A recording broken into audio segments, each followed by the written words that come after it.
सुमन एक गरीब परिवार की लड़की थी जिसके घर में उसकी मां कमला के अलावा उसके साथ और कोई नहीं रहता था। अब कमला भी अक्सर परेशान और बीमार रहा करती थी और कमला की परेशानी थी उसकी बेटी सुमन की शादी। ऐसे ही एक दिन सुमन काम पर से घर आती है और देखती है कि उसकी माँ की तबीयत बहुत खराब है, इसलिए वो घर आते ही अपनी माँ को दवाई देती है और दवाई लेकर कमला सुमन से कहती है, बेटा मेरे दिन पूरे होने वाले हैं, बहुत जल्दी मैं भगवान के पास चली जाऊंगी। मेरे अलावा तेरा इस दुनिया में कोई नहीं है। कभी कभी तो मुझे डर लगता है कहीं ऐसा ना हो कि मैं तेरी शादी देखे बिना ही चल बसूं। माँ, तुम ऐसा क्यों कहती हो? और वैसे भी तुमने मेरी शादी के लिए चाचा से बात की है ना? चाचा ने हमारे लिए पहले ही बहुत कुछ कर रखा है और मुझे चाचा पर पूरा भरोसा है कि वो मेरे लिए एक अच्छा लड़का देख ही लेंगे। वो तो मैं जानती हूँ सुमन बेटा, पर क्या करूँ, आखिर मैं भी तो एक माँ हूँ ना। आखिर कब तक? माँ, अब तुम ज्यादा मत सोचो और आराम कर लो, तुम्हें कुछ नहीं होगा।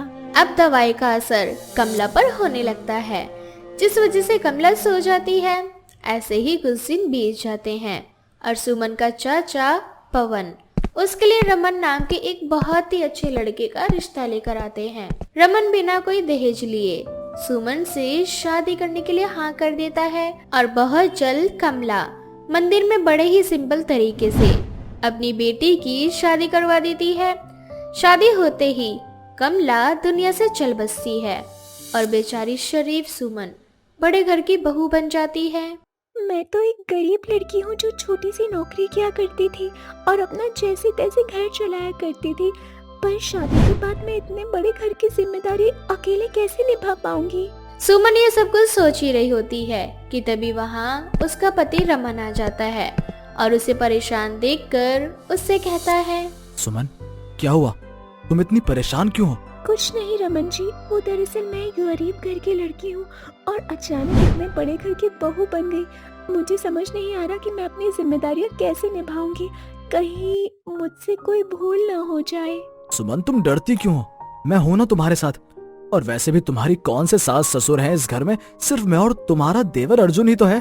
अर्जुन की टेंशन तो तुम मत ही लो, क्योंकि वो अक्सर बाहर ही रहता है, अपने दोस्तों के साथ बहुत कम ही घर आता है। और मैं तुम्हारा पति हूँ, हमेशा तुम्हारे साथ रहूंगा, मुझसे कैसा डर। रमन का साथ पाकर सुमन की परेशानियां थोड़ी कम हो जाती है और ऐसे ही कुछ दिन बीत जाते हैं, पर अब तक सुमन ने अपने देवर अर्जुन को नहीं देखा था। ऐसे ही एक दिन रमन काम के सिलसिले से शहर से बाहर जाता है और उसी रात नशे की हालत में अर्जुन घर आता है।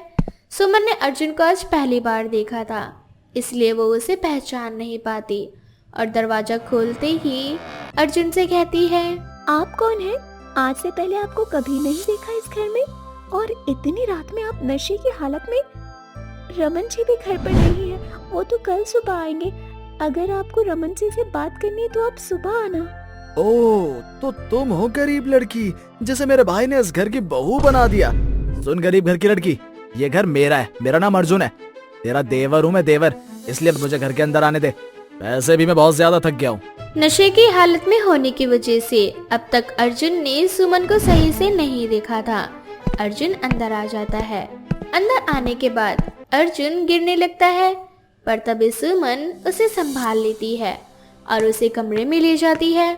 कुछ देर बाद सुमन एक बहू होने का फर्ज निभाती है और अपने देवर के लिए खाना लेकर जाती है, पर उस समय अर्जुन का नशा थोड़ा कम हो चुका था और जब अर्जुन अपनी भाभी को देखता है तो उसकी नजरें सुमन पर टिकी रह जाती है और वो मन ही मन खुद से कहता है, एक क्या लड़की है, इसको देखकर तो ऐसा लग रहा है जैसे मानो कोई अप्सरा उतर आई हो। तभी तो मेरे भाई ने इस लड़की से शादी कर ली, पर क्या फर्क पड़ता है, इस लड़की के साथ तो मैं ही रहूंगा। देवर जी, आप क्या सोच रहे हैं? खाना ठंडा हो जाएगा, खा लीजिए। भाभी जी, अगर आप चाहती हैं कि मैं खाना खाऊं तो आपको मेरे सामने बैठना पड़ेगा, वो भी तब तक जब तक मैं ये पूरा खाना खत्म नहीं कर लेता। सुमन अब तक अर्जुन की गंदी नीयत से अनजान थी, इसलिए वो अर्जुन के कहने पर उसके सामने बैठ जाती है। अब अर्जुन का खाने पर कम ध्यान और सुमन पर ज्यादा होता है। खाते हुए अर्जुन सुमन को ही निहारता रहता है। वहीं दूसरी ओर रात काफी होने की वजह से सुमन को नींद आने लगती है और वह अर्जुन के कमरे में ही सो जाती है। अगली सुबह जब उसकी आंखें खुलती है तो वो खुद को अर्जुन के कमरे में पाती है। खुद को अर्जुन के कमरे में देख सुमन जल्दी से उठ खड़ी होती है और घर के कामों में लग जाती है। कुछ देर बाद रमन घर आता है और सुमन से कहता है, सुमन, मैंने अर्जुन को घर में देखा। इसका मतलब तुम कल रात को अर्जुन से मिल चुकी हो? हाँ, देवर जी कल रात को ही घर आए थे और उन्होंने बहुत नशा कर रखा था और पता नहीं क्यों मुझे वो कुछ ठीक नहीं लगे। आपको देवर जी पर थोड़ा ध्यान देना चाहिए, वो आपसे बहुत ही अलग है। जानता हूँ सुमन, पर क्या करूँ, छोटा भाई है ना, अभी उसकी उम्र है मजे मस्ती करने की, कर लेने दो। कुछ सालों बाद जब उसकी शादी होगी तो उसके सर पर भी जिम्मेदारियां आ जाएंगी, फिर अपने आप वो भी समझदार हो जाएगा। हाँ, पर तुम उससे थोड़ा दूर रहना, ठीक है? ठीक है। कहीं ना कहीं रमन भी अर्जुन की हरकतों से वाकिफ था। शायद यही वजह थी कि उसने सुमन को अर्जुन से दूर रहने को कहा, पर अर्जुन की नजरें तो सुमन पर टिक चुकी थी। अब अर्जुन घर से बाहर जाना बंद कर देता है और हर समय सुमन के सामने ही रहता है और अपनी गंदी नजरें उस पर ही रखता है। इसी तरह से कुछ दिन बीत जाते हैं और एक दिन फिर रमन को ऑफिस के जरूरी काम की वजह से शहर से बाहर जाना पड़ता है। इस बार अर्जुन के पास एक सुनहरा मौका था और अर्जुन इस सुनहरे मौके को छोड़ना नहीं चाहता था। रात होते ही जब सुमन अपने कमरे में सो रही होती है तो अर्जुन उसके कमरे में जाता है और अर्जुन को देख सुमन डर जाती है। क्या हुआ देवर जी, आप इतनी रात को अचानक मेरे कमरे में? आपको कुछ चाहिए क्या? हाँ भाभी, मुझे आप चाहिए। लगता है भैया ने अब तक आपको बताया नहीं कि उन्होंने आप जैसी गरीब लड़की से शादी क्यों करी। मैं कुछ समझी नहीं। मैं समझाता हूँ ना भाभी, भैया ने आप जैसी गरीब लड़की से शादी इसलिए करी ताकि आप मुझे खुश रख सकें। तभी तो आपके शादी करते ही मैं इस घर में रहने लगा और भैया शहर से बाहर। ये सब भैया की चाल थी। चलिए अब हम दोनों एक साथ हमेशा खुश रहेंगे। मैं जानती हूँ तुम झूठ बोल रहे हो। रमन जी ने पहले ही मुझे बता दिया था तुम्हारी गंदी नियत के बारे में और उन्होंने मुझे कहा था कि मैं तुमसे दूर रहूं, इसीलिए मेरे कमरे से चले जाओ वरना मैं पुलिस को बुला लूंगी। सुमन की ये बात सुनकर अब अर्जुन सुमन के साथ जबरदस्ती करने लगता है और सही मौके पर रमन वहां आ जाता है और अपने भाई की इस नीच हरकत को देख उसे बहुत मारता है और उससे कहता है, मैं तुझे बच्चा समझता रहा, तेरी हर गलती को बचपना समझकर माफ करता रहा और तूने अपनी ही भाभी पर। मैं तुझे छोड़ूंगा नहीं। इस गरीब लड़की के लिए आप अपने भाई को मार रहे हैं भैया? आखिर क्या है क्या इस गरीब लड़की में? ये गरीब लड़की इस घर की बहू है और मेरी बीवी, समझा तू? अब तुझे तेरे किए की सजा मिलकर ही रहेगी। रुक, मैं अभी पुलिस को फोन करता हूँ। इस तरह से रमन पुलिस को बुला लेता है और अर्जुन को पुलिस के हवाले कर देता है, जिसके बाद अर्जुन को उसके किए की सजा मिलती है और रमन सुमन के साथ एक खुशहाल जिंदगी जीता है और इस तरह से उन दोनों के बीच का प्यार और भी ज्यादा बढ़ जाता है। 3 जादुई मटके।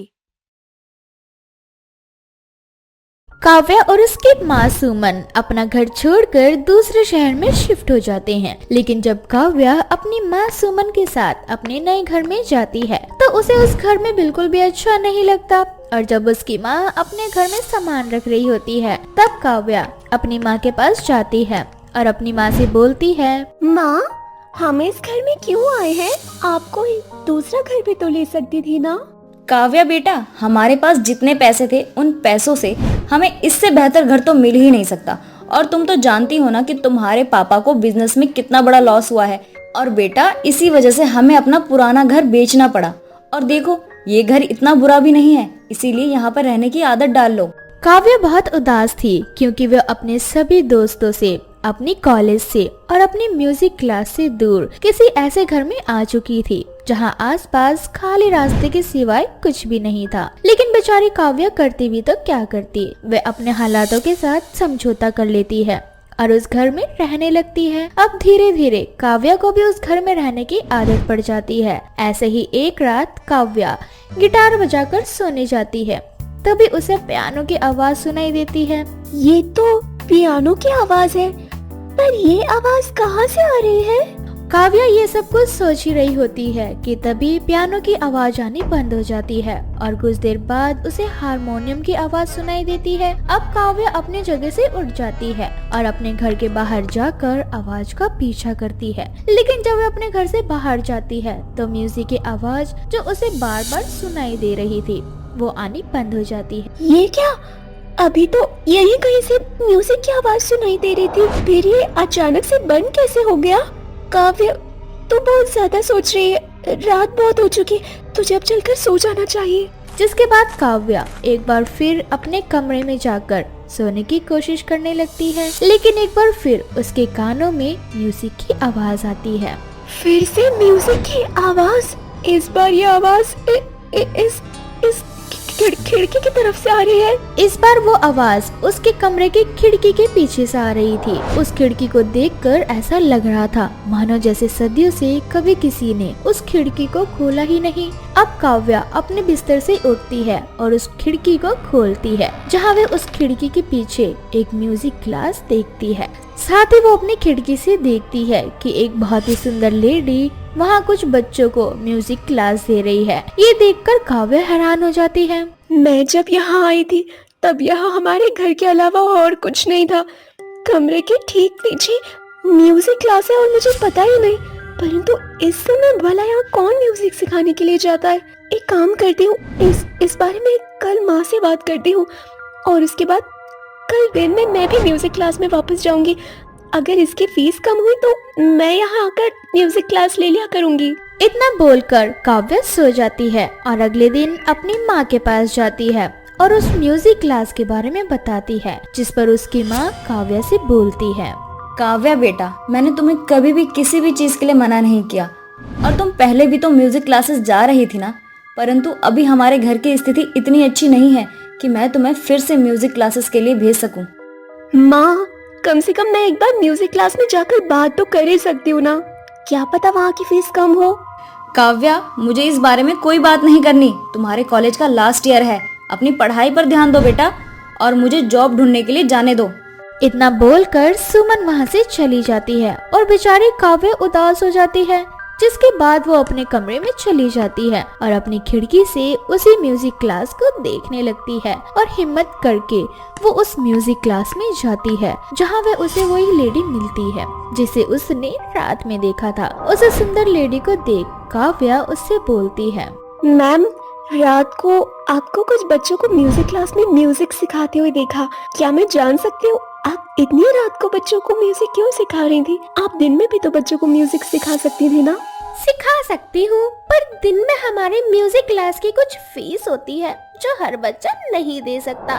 बस इसलिए मैं कुछ ऐसे बच्चों को रात में म्यूजिक क्लास देती हूँ जिनके पास पैसे नहीं होते पर उन्हें म्यूजिक से प्यार है। वो म्यूजिक सीखने के लिए कुछ भी कर सकते हैं, इसलिए मैं ऐसे बच्चों को फ्री में म्यूजिक सिखाती हूँ। उस लेडी की बातें सुनकर काव्या के मन में भी लालच आ जाता है और वो भी रात को फ्री में म्यूजिक क्लास सीखने का फैसला कर लेती है। और रात को जब सो रहे होते हैं तब काव्या चुपके से उस म्यूजिक क्लास में जाती है, जहाँ उसे उस लेडी के सिवा और कोई नजर नहीं आता। जिसके बाद काव्या उस म्यूजिक टीचर से बोलती है, मैम, आपने तो कहा था कि आप रात को म्यूजिक क्लास देती हैं, पर यहाँ तो मेरे सिवा कोई और नहीं है। क्योंकि आज तुम मेरी पहली स्टूडेंट हो जो जिंदा हो और मेरी इस म्यूजिक क्लास में म्यूजिक सीखने के लिए आई हो।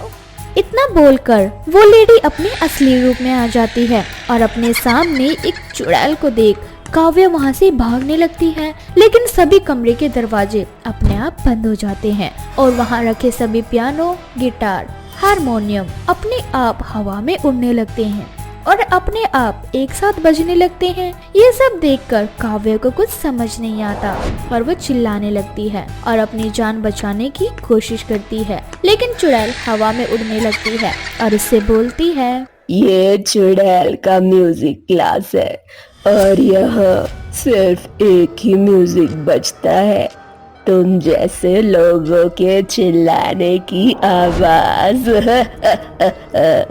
देखते ही देखते वो सुंदर म्यूजिक क्लास एक खंडर में बदल जाता है और कुछ ही देर में वहाँ और भी कुछ भूतिया स्टूडेंट्स आ जाते हैं। हमें भी म्यूजिक क्लास बहुत पसंद था और हम भी तुम्हारी तरह यहाँ म्यूजिक सीखने आए थे। अब तुम्हारे साथ भी वही होगा जो हमारे साथ हुआ है। अब तुम्हें भी मरना होगा, क्योंकि मरने के बाद ही तुम हमारे साथ इस म्यूजिक क्लास को ज्वाइन कर सकती हो और यहाँ रहकर म्यूजिक सीख सकती हो। मुझे छोड़ दो और मुझे जाने दो। अब तुम यहाँ से कहीं नहीं जा सकती। इतना बोलकर वो सभी भूतिया स्टूडेंट्स काव्या की ओर बढ़ने लगते हैं और चुड़ैल काव्या को हवा में उड़ा देती है। कोई मुझे कोई म्यूजिक क्लास नहीं लेनी। बेचारी काव्या चुड़ैल के सामने बहुत रोती है, लेकिन चुड़ैल काव्या को हवा में उड़ा देती है और देखते ही देखते काव्या के हाथ पैर उल्टे हो जाते हैं और चुड़ैल उसे भी बाकी की तरफ मार डालती है और मरने के बाद काव्या भी एक चुड़ैल बन जाती है, जो उन सभी चुड़ैल और भूत के साथ मिलकर एक नए शिकार का इंतजार करने लगती है। तो वहीं दूसरी ओर काव्या की माँ सुमन काव्या की गुमशुदगी की रिपोर्ट लिखवाती है और परंतु उसे उसकी बेटी काव्या नहीं मिलती, जिसके बाद सुमन उस घर को बेचकर एक किराए के मकान में रहने के लिए चली जाती है। कहा जाता है कि आज भी रात को वो चुड़ैल अपने म्यूजिक क्लास में अपने स्टूडेंट्स को म्यूजिक क्लास देती है।